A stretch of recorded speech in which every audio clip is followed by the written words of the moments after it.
안녕하십니까. 서울특별시의회 제286회 임시회 보건복지위원회 의정활동 소식입니다. 1인 가구별 특성에 따른 맞춤형 지원 정책이 추진됩니다. 서울시의 경우 10가구 중 3가구가 1인 가구일 만큼 서울시의 주된 가구 형태로 자리매김해 왔는데요.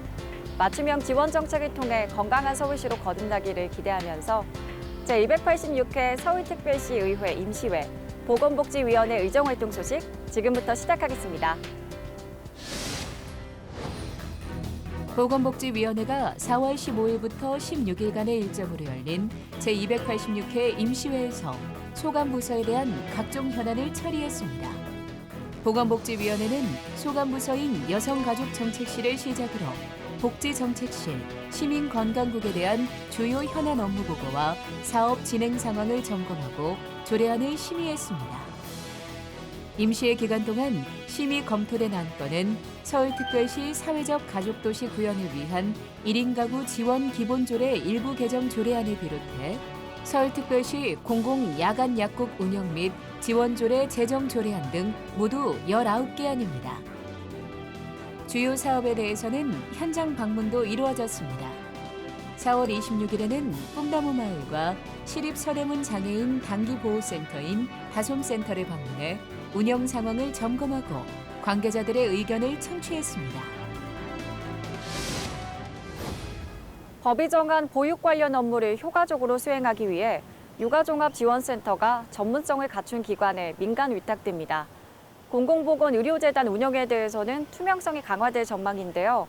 이 밖에도 어떤 논의가 이뤄졌는지 계속해서 보건복지위원회 의정활동 소식 살펴보겠습니다. 보건복지위원회가 아이돌보미 관리 시스템이 미흡하다고 지적했습니다.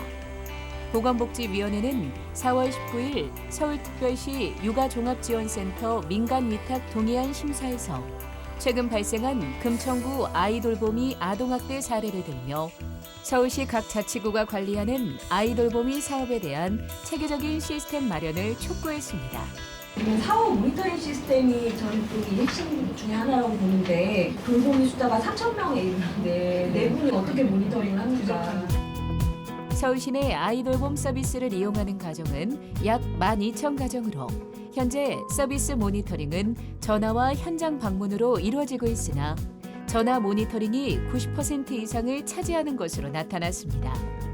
서울시가 본격 추진 중인 온마을 아이돌봄 사업에 대해서는 아직까지 온마을 아이돌봄 협의회가 구성된 자치구가 2군데 정도에 불과하다고 지적하며 사업의 성공적인 시행을 위해 서울시와 자치구 간 유기적 관계 형성을 촉구했습니다.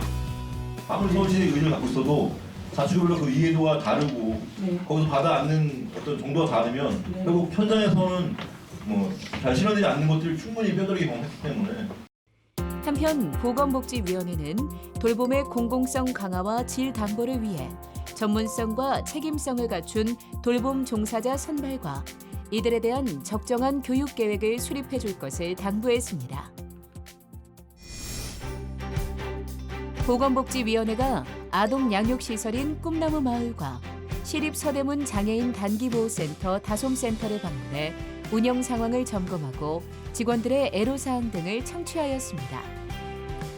특히 보건복지위원회는 기아, 미아 등 보호가 필요한 아동을 위한 유일한 시립 양육시설인 꿈나무 마을에서 재위탁 관련 문제와 근로기준법 개정으로 인한 연속 근무가 어려운 점 등을 짚고 시의회 차원의 대책 마련을 촉구했습니다. 이 불가피한 상황들이 있을 거예요. 이걸 용역 조서라도요. 각 직무마다 전수조사를 한번 해가지고 근로기준법 준수할 수 없는 조건들 상황들을 유목화해서 제도적 개선 및 특히 보건복지위원회에서는 그래서 국가 법령 체계에 바꿀 수 있는 연구 결과를 좀 우리 내놔서 개별 시설에 국한하지 말고 서울시 내 전체 복지 시설의 문제로 확대해 논의해보자는 의견도 제시되었습니다. 모든 시설에 비슷한 현상인 거예요.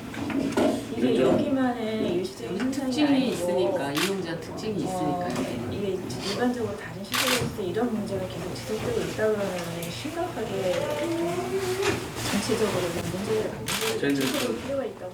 이에 대해 보건복지위원회는 현장 방문이 서울시 복지정책 및 복지 현장에 대해 지적하고 개선을 요구했던 사항들이 제대로 반영되고 집행되고 있는지를 점검하고 확인하는 데 의미가 있는 만큼 앞으로도 현장 중심의 의정 활동을 통해 실효성 있는 정책을 펼칠 것을 약속했습니다.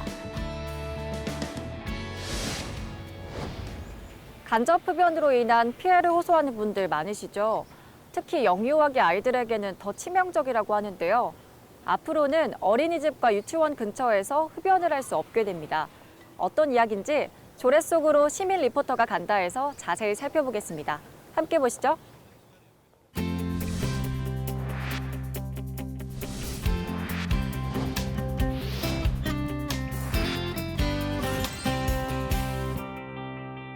간접흡연으로 인한 비흡연자의 사망은 연간 약 60만 명 수준. 그중 아동이 28%를 차지한다고 합니다. 네, 우리는 이렇게 자신의 의지와 관계없이 간접흡연에 노출되어 있습니다. 간접흡연은 그 어떤 실내 공기 오염 물질보다 해롭고요. 뿐만 아니라 환경이 만들어낸 가장 위험한 건강 위험 요인으로 지목되고 있습니다. 특히 어린이와 아동들에게는 그 위험성이 더 클 수밖에 없습니다. 실제로 영유아기의 지속적인 간접흡연은 호흡기 질환과 정상적인 폐 기능의 발달을 막는 위험 요소로 지목되고 있습니다. 지난 2018년에는 간접흡연에 노출된 아이들이 천식과 빈약한 폐질환 위험에 노출돼 있으며 성인 이후 만성 폐질환을 일으킬 수 있다고 BBC가 보도한 바도 있습니다. 그렇다면 간접흡연으로부터 보호받아야 할 유치원과 어린이집 인근 상황은 어떨까요? 네, 저는 한 어린이집 앞에 나와 있습니다. 이렇게 담배꽁초를 쉽게 볼 수 있었는데요. 과연 어린이집 앞이 맞는지 의심이 들 정도였습니다. 유치원 앞에서 담배를 피는 것에 대해서 어떻게 생각하시는지 궁금합니다. 저희 같은 경우는 도보로 등하원을 하게 되는데 그때마다 담배 냄새를 맡으면 아이 건강에 영향을 끼치지 않을까 많이 걱정이 됩니다. 어린이집과 유치원 건물은 금연구역으로 지정돼 있지만 출입구와 건물 주변에서 흡연자들이 담배를 피울 경우 창문 등으로 연기가 들어와 간접흡연이 발생한다는 지적이 끊임없이 제기돼 왔습니다. 어른들의 이기심에 그 피해는 고스란히 영유아동에 몫이 되었죠. 이에 서울시의회가 지난 286회 임시회에서 영유아들의 간접흡연 피해를 방지하고 흡연자들에게는 금연문화 환경을 조성하기 위한 취지로 서울특별시 간접흡연 피해 방지 조례 일부 개정 조례안을 발의, 본회의에서 통과시켰습니다. 이로써 어린이집과 유치원 반경 10m 이내 지역은 금연구역으로 지정이 되게 됩니다. 어린아이들은 성인에 비해 폐와 기관지가 많이 허약합니다. 그래서 질병에 노출되기 더욱 쉬운데요. 이번 조례안 통과로 간접흡연의 고통에서 벗어나 우리 어린아이들이 건강한 환경에서 생활할 수 있길 기대하겠습니다. 서울시에서 유기동물 응급치료센터가 신설되고 유기동물 입양 시민에게는 동물보험료가 지원될 전망입니다. 관련 조례안이 통과되면서 유기동물에 대한 체계적 지원이 가능해진 건데요. 동물과 인간이 공존할 수 있는 사회를 만드는 데 긍정적인 영향을 미칠 것으로 보입니다. 제286회 서울특별시 의회 임시회 보건복지위원회 의정활동 소식은 여기까지입니다. 시청해주신 여러분 고맙습니다.